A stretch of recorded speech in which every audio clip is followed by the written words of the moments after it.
નમસ્કાર, આપ જોઈ રહ્યા છો સ્પાર્ક ટુડે ન્યૂઝ। ભાયલી કૃત્રિમ તળાવમાં દશામાના વિસર્જન યાત્રા સંપન્ન કરવામાં આવી છે। વડોદરા શહેરમાં પશ્ચિમ વિસ્તારમાં આવેલી ભાયલી ખાતે બનાવેલ કૃત્રિમ તળાવમાં દશામાના 10 દિવસીય પર્વની ભક્તિભાવપૂર્વક ઉજવણી બાદ વિસર્જન કરવામાં આવ્યું છે। મોટી સંખ્યામાં ભાવિ ભક્તો વિસ્તારના અલગ અલગ જગ્યાએથી મા દશામાની નાની મોટી મૂર્તિઓ લઈને વિસર્જન કરવા ભાયલી કૃત્રિમ તળાવ ખાતે પહોંચ્યા હતા। સમગ્ર ભક્તિભાવ માહોલમાં વિસર્જન સંપન્ન થયું છે।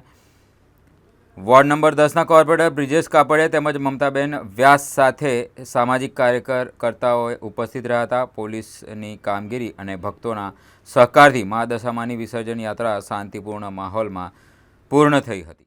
દશામાની મૂર્તિનું વિસર્જન આ બીજું વર્ષ છે। ગયા વર્ષે બી દશામાની મૂર્તિની લગભગ 1100 જેવી મૂર્તિનું વિસર્જન થયું હતું। એ પહેલું વર્ષ હતું। કોઈને ખબર બી નથી કે ભાઈ આગળ વિસર્જન છે। તે છતાં પણ તમારા ન્યૂઝના મારફતે જ્યારે લોકોને ખબર પડી વડોદરા શહેરમાં, તો વડોદરા શહેરની આમાં પશ્ચિમ ઝોનમાં જેટલી બી મૂર્તિ હતી 80% મૂર્તિ અમારા કૃત્રિમ તળાવમાં ભાયલીમાં આવી હતી। આ વર્ષે તમારા માધ્યમથી લગભગ આખા ગુજરાતમાં ખબર પડી છે કે ભાઈ સૌથી સારામાં સારું કૃત્રિમ તળાવ હોય તો ભાયલીમાં, કારણ કે આખા ભારત દેશની 5 નદી જે છે પવિત્ર નદી, એનું પવિત્ર પાણી અહીં પૂજા અર્ચના કરીને સવારે આની અંદર મિક્સ કરવામાં આવે છે, અર્પણ કરવામાં આવે છે।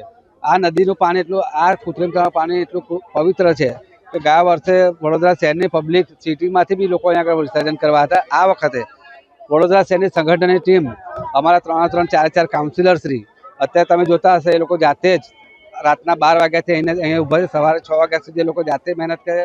સંગઠનની ટીમ જે યુવા મોરચાના પ્રમુખ છે, એસટી મોરચાના પ્રમુખ છે, ઓબીસી મોરચાના પ્રમુખ છે, મહામંત્રી છે, બધા સાથે મળીને બધી મૂર્તિ લોકો જાતે લઈને, બીજી મારી ટીમ છે જે આપણે નવાપુર કહાર સમાજના, જે મારા જો યુનિવર્સિટીમાં બધા ભણતા હતા, એ લોકો બી આજે મારી જોડે બધા મદદમાં આવે છે। એ લોકો બી 25 જણની ટીમ છે। એકદમ સારી રીતે વિસર્જન થાય રીતે એ લોકો વ્યવસ્થાથી અત્યાર સુધી 500 550 મૂર્તિ વિસર્જન થઈ ગઈ છે અને બીજી મૂર્તિ આવતી લગભગ 1800 થી 2000 મૂર્તિ આવવાની સંભાવના છે। ભાયલી ગામ ખાતે કૃત્રિમ તળાવમાં Vadodara fire brigade emergency service stand by છે। અત્યારે કંટ્રોલ દ્વારા મેસેજ મળે કે ભાઈ ભાયલી ગામ કૃત્રિમ તળાવ ખાતે કેટલી મૂર્તિ વિસર્જન થયેલ છે। 10 મિનિટ પહેલાં 80ની આજુબાજુ હતી મૂર્તિ વિસર્જન થયેલી, અને મને લગભગ લાગે છે અંદાજે 120 130ની આજુબાજુ મૂર્તિ વિસર્જન કરેલ છે। સેફટી લઈને લાઈફ જેકેટ છે, લાઈફ બોયા છે, રસ્સી અને બિલાડી છે, અને સ્ટેન્ડ બાય બંદોબસ્ત હાજર છે। અમે દશામાં આજે વિસર્જન કરવા આવ્યા છે। અમે 10 દિવસ દશામાને બેસાડ્યા, પૂરી મન ભાવનાથી એમની સ્થાપના કરી। શું કહેશો, કેવું લાગી રહ્યું છે આજે દશામાની વિદાય આપવા આવ્યા છો?